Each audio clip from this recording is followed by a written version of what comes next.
11 years ago when I came to Ohio University, I redesigned a class called TCOM 419. I turned it into a narrative filmmaking class.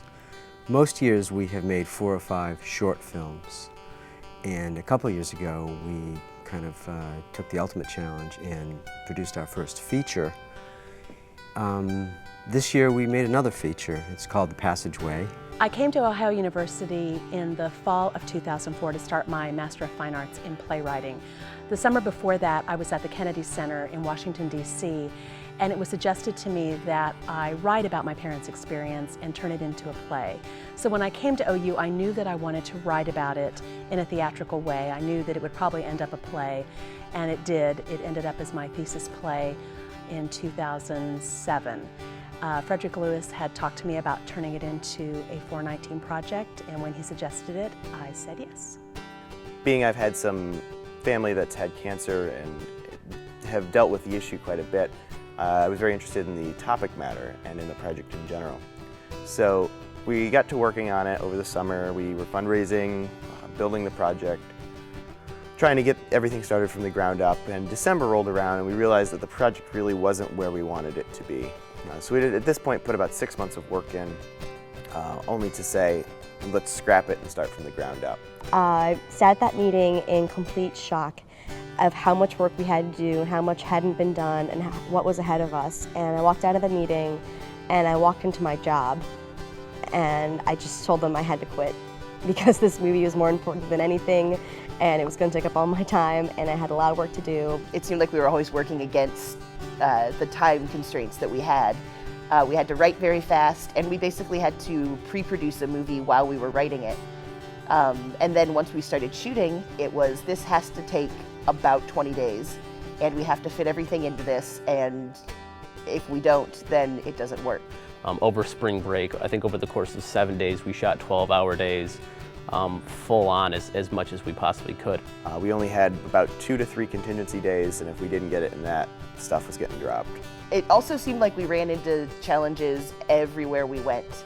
The first time that we went out to the house, our main location, we had to push everyone's car up a hill in order to get out, and it seemed like there was no chance that we were ever going to be able to leave that house.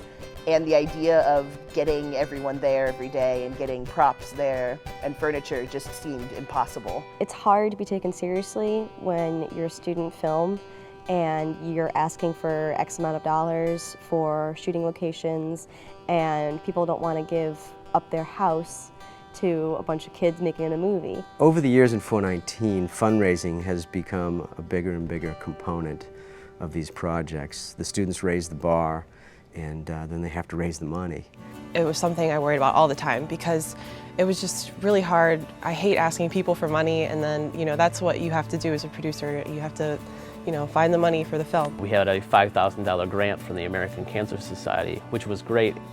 It got us our first foothold in funding. We also created an Indiegogo page, which is a launch platform for projects like this. We raised about $5,000 on that site. Our budget was around $30,000, so trying to get funding for a student film can be rather difficult because people pretty much see student films as student films, and for what we did, it's a professional production. One of the reasons I wanted to write this play is because my family had very different experiences with our doctors dealing with my mom's death and my dad's death. And when I started working at the College of Osteopathic Medicine here at OU, I realized that the medical students were so young, most of them had their parents and even grandparents still living.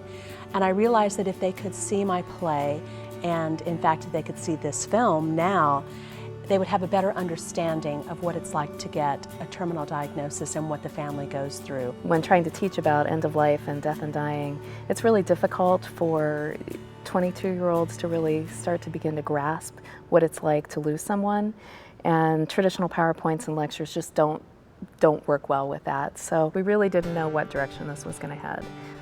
So we did focus groups after the initial play reading, both from the medical student perspective as well as community members. We did a reading for people in healthcare who are other educators who worked in hospice, and they all suggested having a DVD format.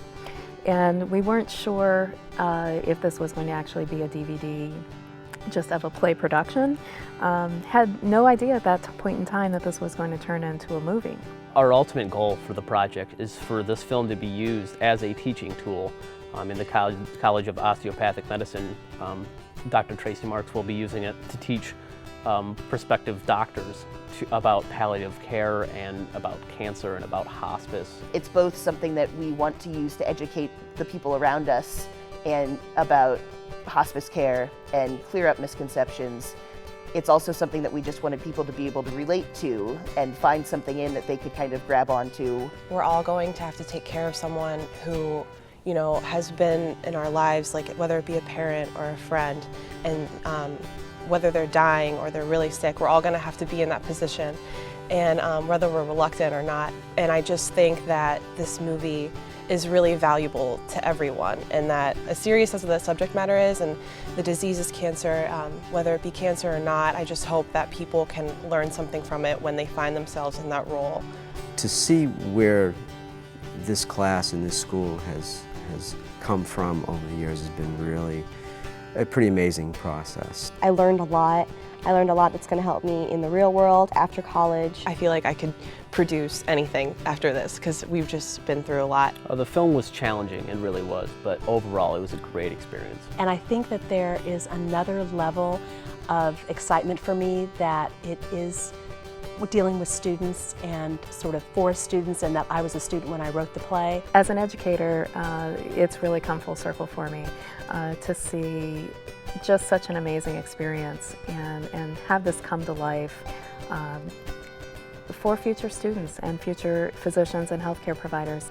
While understanding it's not going to be the next Hollywood blockbuster, it's not going to be this huge thing, it is going to touch some people's lives, and it is going to kind of, you know, change some people and make people think a little bit. It was just an experience that I never expected to have. It was something that I never thought I would be able to do, and now that we're coming to the end of it and we see that this actually happened, it's something that I still kind of am in awe of, that even now I don't see how we managed to do it.